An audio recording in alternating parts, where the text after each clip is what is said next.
Good morning. In this class, you will learn the binary ladder method of digital to analog conversion. A binary ladder is also a resistive network. Its output voltage is a properly weighed sum of the digital inputs. The network makes use of two resistors having values R and 2R, and so it is advantageous than resistive divider. The left end of the ladder is terminated in resistance 2R and the output is taken from the right end of the ladder. A 4-bit binary ladder is shown below. It has 4 parallel arms with the resistances 2R respectively, and in the series arm the resistors are R between the nodes A and B and C and C and D respectively. The terminal resistance is 2R, the other end of the terminal resistance is grounded.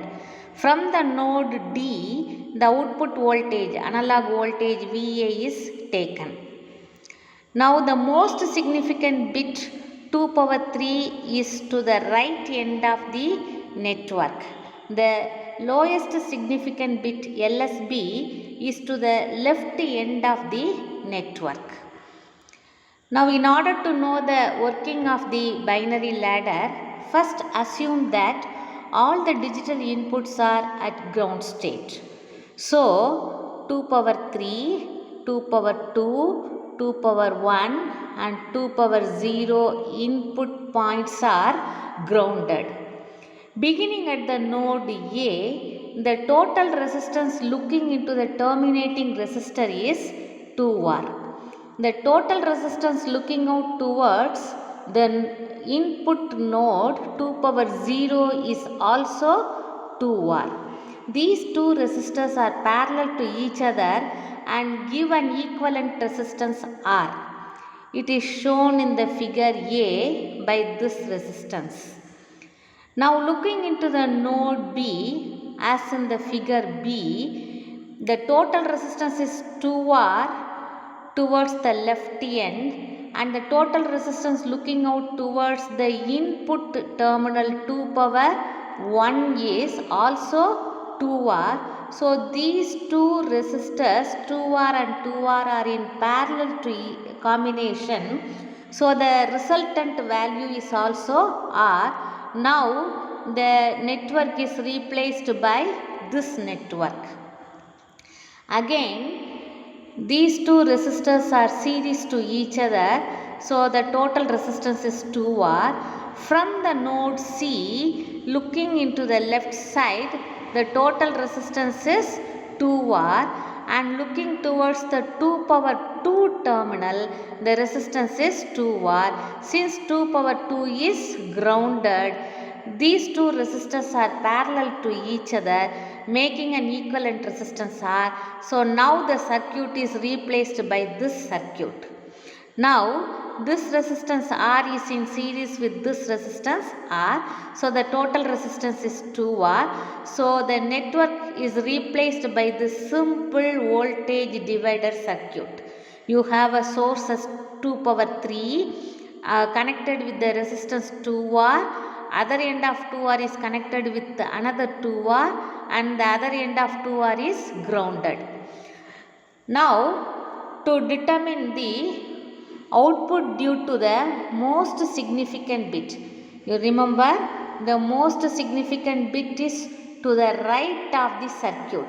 So in order to determine the output due to the most significant bit, first assume that the digital input is 1000. That is, the most significant bit is 1, next bit is 0, next bit is 0 and the LSB is also 0. Now the binary ladder is as shown in this figure. Since there are no voltage sources to the left of D, the entire network can be replaced by this following circuit.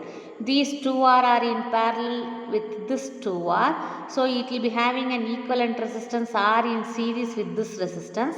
Then again this combination is reduced by another R which is in series with this resistance. So this 2R and 2R are parallel, giving rise to an equivalent resistance R, and that R is in series with this resistance. So the whole network is replaced by this network.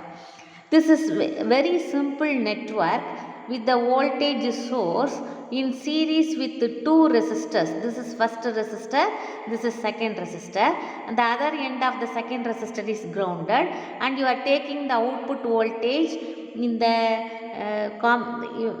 point at which the two resistors are connected.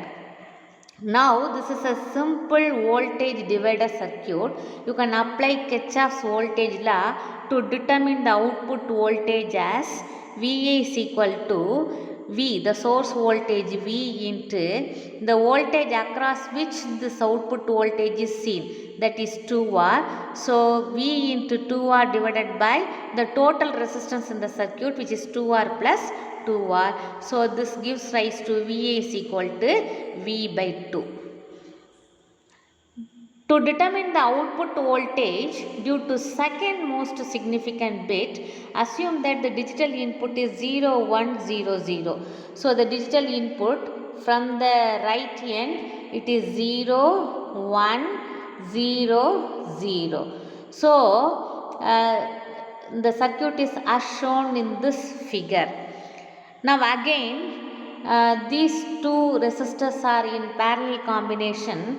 You can replace by a single resistor in series with this resistor R, and this 2R is in parallel with this 2R. Again you can replace it by R, that is in series with this resistance R, making the total resistance to be 2R. So this network is replaced by this network. Now at node C we cannot use voltage divider, we cannot use the Kirchhoff's law to determine the voltage at this point, because this is not a simple voltage divider. You see, if this point is not connected with any network and you are simply taking output at this point, then this circuit is called voltage divider circuit, because the source voltage V is equal to twice the output voltage, or VA is equal to V by 2. So it is called voltage divider circuit. Now the same circuit here, but this node is not free. It is connected with another network. So you cannot use Kirchhoff's law to determine the voltage at C. We have to use Thevenin's theorem, and we can replace this network by a Thevenin voltage source, which is V by 2, in series with the Thevenin resistance with the voltage source. So this circuit is replaced by a Thevenin voltage source V by 2 in series with the Thevenin's resistance R. Then from C you have this R, then this 2R which is grounded.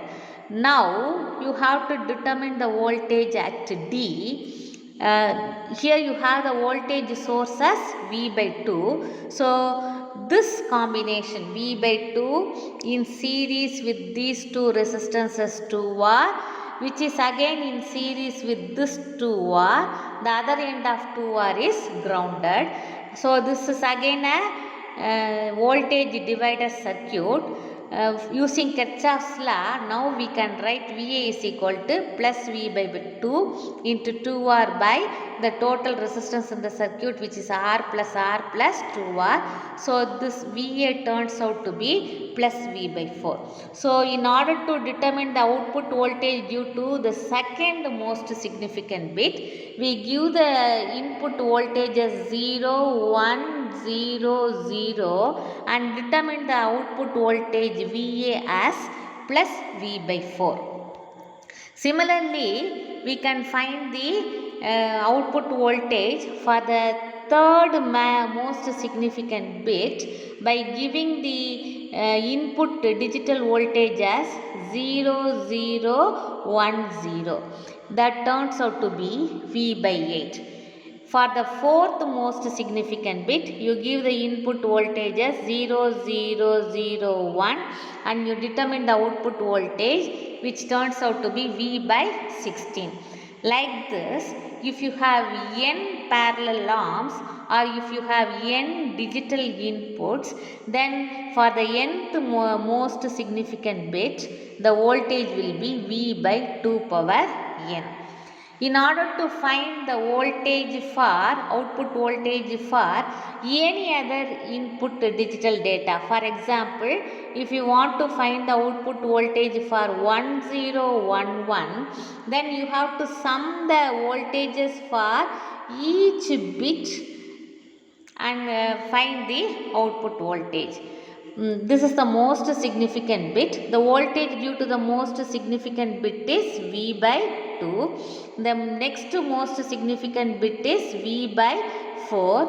The next most significant bit is 0.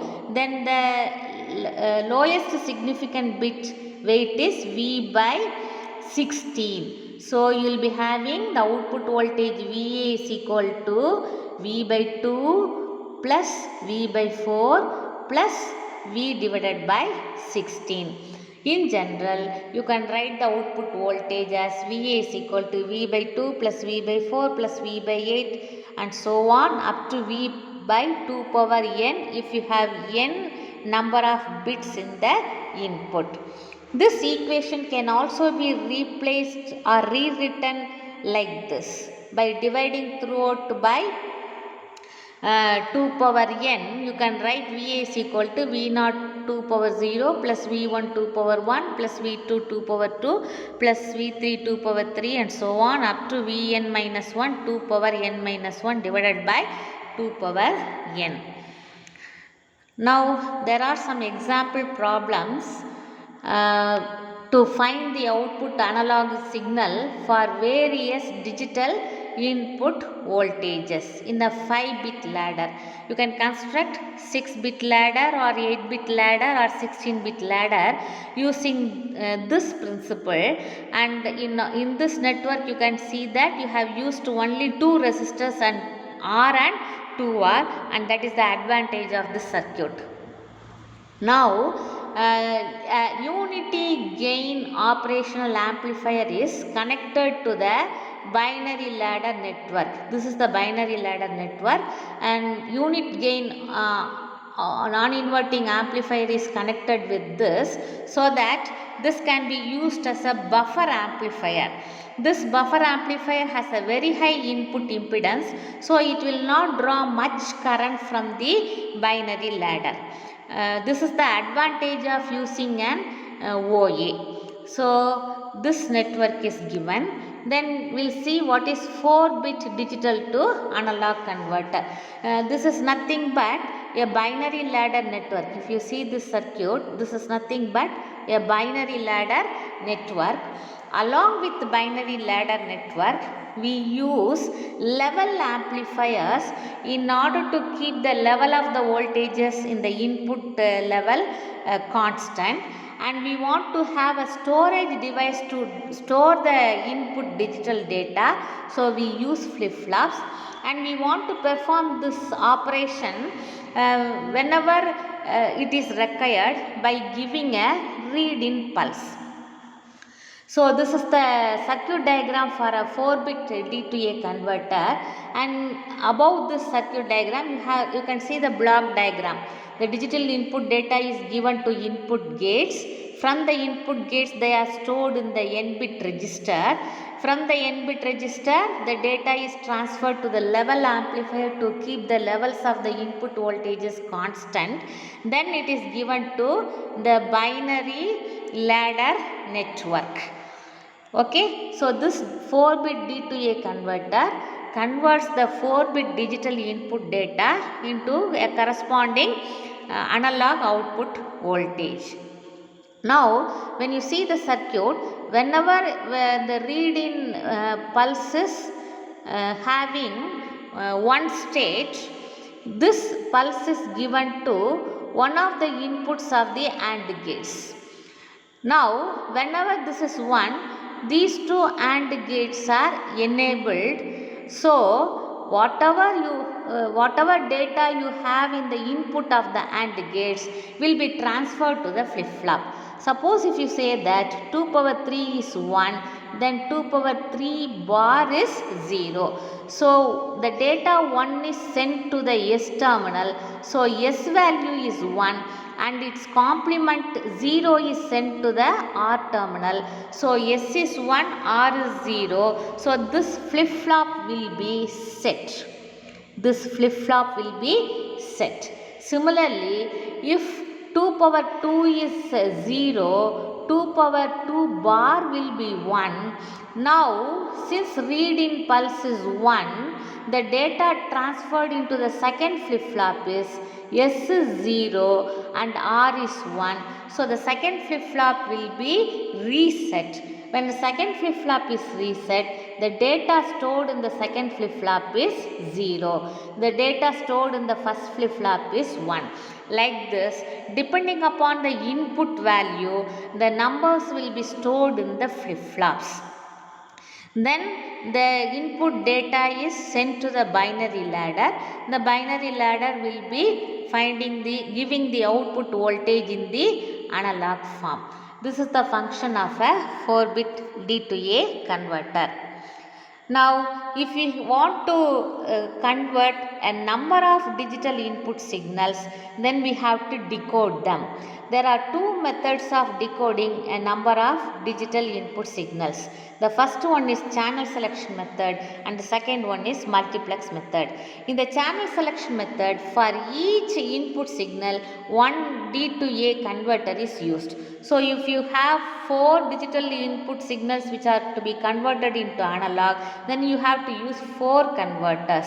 So, the digital input lines are given to the D to A converter and the channel selector will be selecting the particular signal which has to be converted into analog output voltage. So, this is called the channel selection method.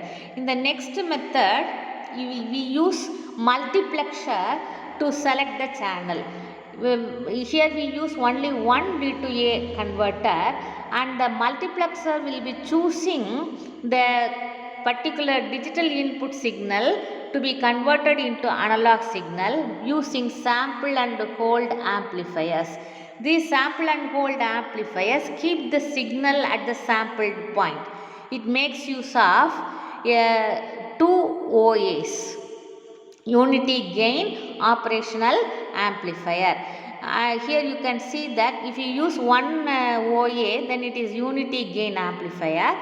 If you use 2 OAs along with the capacitor, then it is called sample and hold circuit. When this key in the circuit is closed, the unity gain amplifier signal will be charging this capacitor and the capacitor will be charged to the value of the sample given in the input, and it keeps the voltage at the same level till the next sample is given. So, this is called sample and hold circuit. This method makes use of only one D to A converter. That is the advantage of this multiplex method over the channel selection method. Thank you.